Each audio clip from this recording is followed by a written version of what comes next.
OK, nous sommes ici dans l'ancienne armurerie de la ville de Genève. Et vous pouvez voir ces canons du début du 19e siècle qui sont ici, qui avaient été capturés par Napoléon. Il les a donnés à son beau-frère, l'empereur de l'Autriche.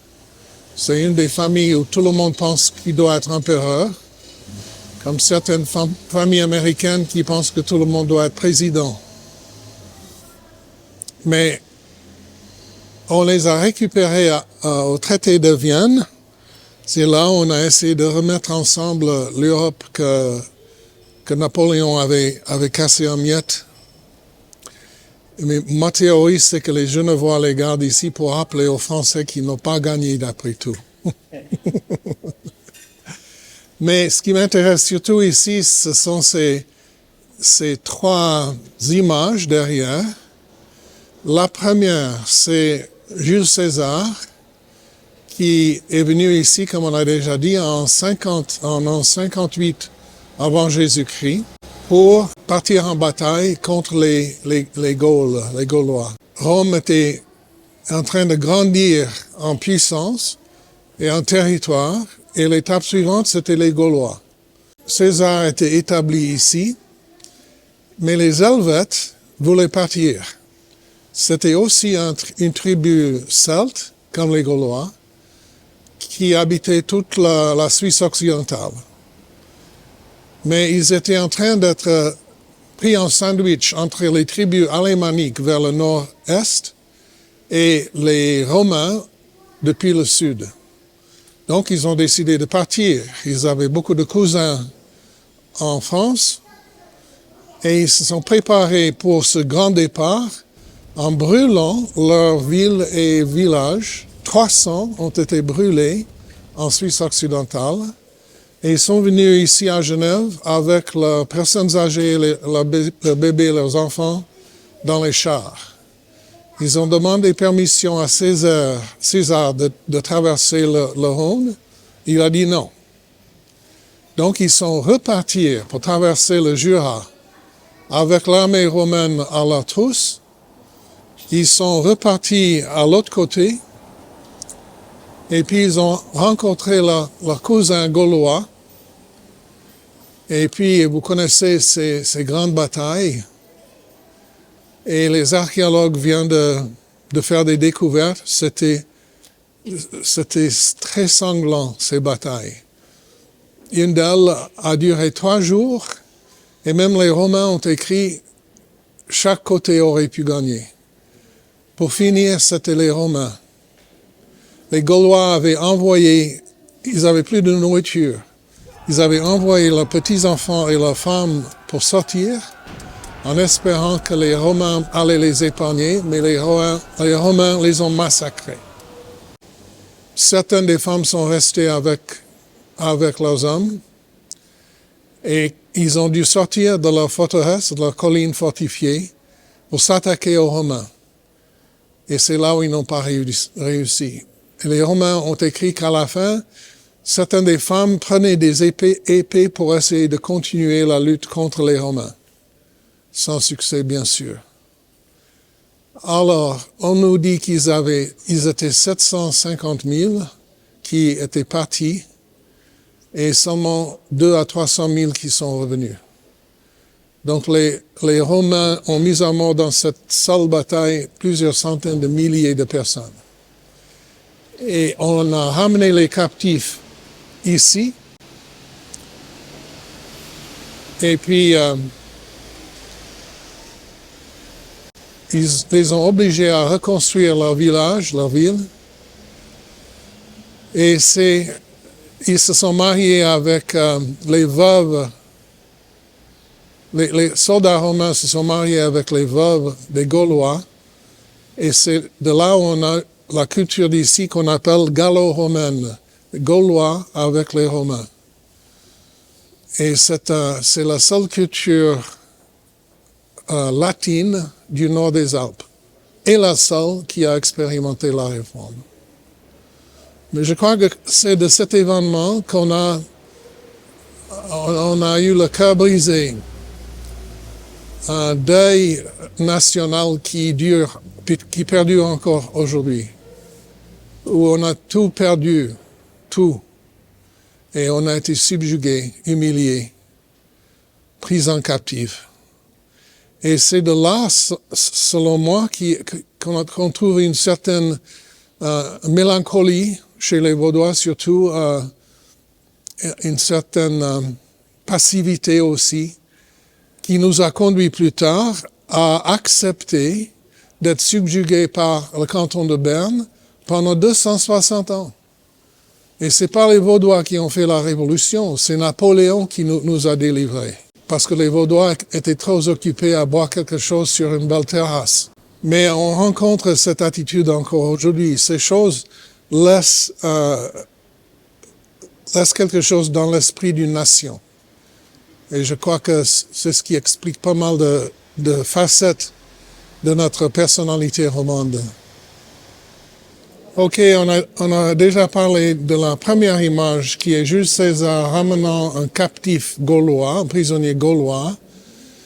Et puis, au milieu, le tableau, c'est au sujet des foires commerciaux du Haut Moyen-Âge.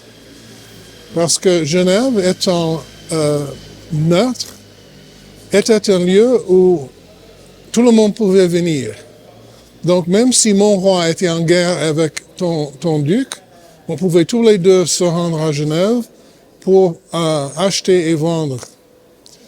Et puis, 4 fois par année, on organisait un foire commerciale de 10 jours pendant les grandes fêtes chrétiennes. Et puis on venait de l'Afrique du Nord, de toute l'Europe, toute la France, toute l'Allemagne, dans les pays baltes. On venait ici à Genève. Les Italiens ont même construit des maisons ici, des grandes maisons de maîtres, parce qu'ils étaient si souvent à Genève. Et bien sûr, Genève était prospère à cette époque, parce qu'on pouvait vendre des couteaux suisses et des t-shirts à tous ces gens. Mais François Ier a été jaloux du revenu de ces foires. Donc il a ouvert un foire à Lyon. Personne n'est venu. Donc il a proclamé sentence de mort à tous les Français qui se rendent à Genève. C'est ce qu'on appelle le leadership transactionnel. Et c'était d'une grande motivation. Donc tous les Français sont restés à Lyon. Les Italiens ont abandonné leur maison à Genève et ils sont partis à Lyon aussi. Et Genève a perdu sa prospérité. Et une bonne partie de ces commerçants solides aussi. Donc, ce qui restait à Genève, c'était des prostituées, des espions, des gens qui étaient en poursuite par les autorités nationales. Bref, un peu comme aujourd'hui. Certains étaient très surpris par un grand article qu'on a eu dans nos journaux il y a juste 2-3 ans sur les espions à Genève. Alors, si tu lances une pierre à Genève, tu peux être sûr de frapper au moins un espion, il paraît. Mais c'est normal étant donné toutes les organisations intergouvernementales. Et puis le dernier tableau qu'on voit ici, en bas, il y avait la devise Post Tenebras Lux, mais qui a disparu avec du vandalisme. C'est l'arrivée de la première vague des Huguenots à Genève. On voit que c'était des nobles fortunés avec leurs grands chevaux, leurs beaux vêtements. Et c'est justement ces 3 moments qui ont défini l'histoire de Genève. Si on refaisait ces images aujourd'hui, je ne sais pas si ça serait le même. On aurait certainement Lénine sur un des tableaux. Mais c'est très intéressant de voir les 3 moments captés et exhibés comme ça au grand public pour dire voici l'histoire de Genève. Nous n'allons pas là-bas, mais je vais juste vous dire que c'est l'hôtel de ville là-bas en face. Et puis, il y a maintenant encore les bureaux de la ville. Des choses historiques se sont passées dans ces chambres, ces pièces. Par exemple, le traité entre les États-Unis et l'Angleterre, où l'Angleterre a décidé et a été d'accord de ne pas intervenir dans la guerre civile américaine. Parce qu'ils étaient nombreux en anglais pour vouloir envoyer leurs navires secourir les sudistes. Parce qu'ils avaient des cousins là-bas. Et un style de vie très semblable entre la noblesse anglaise et les sudistes. Avec des manoirs, des esclaves, des grandes plantations, etc.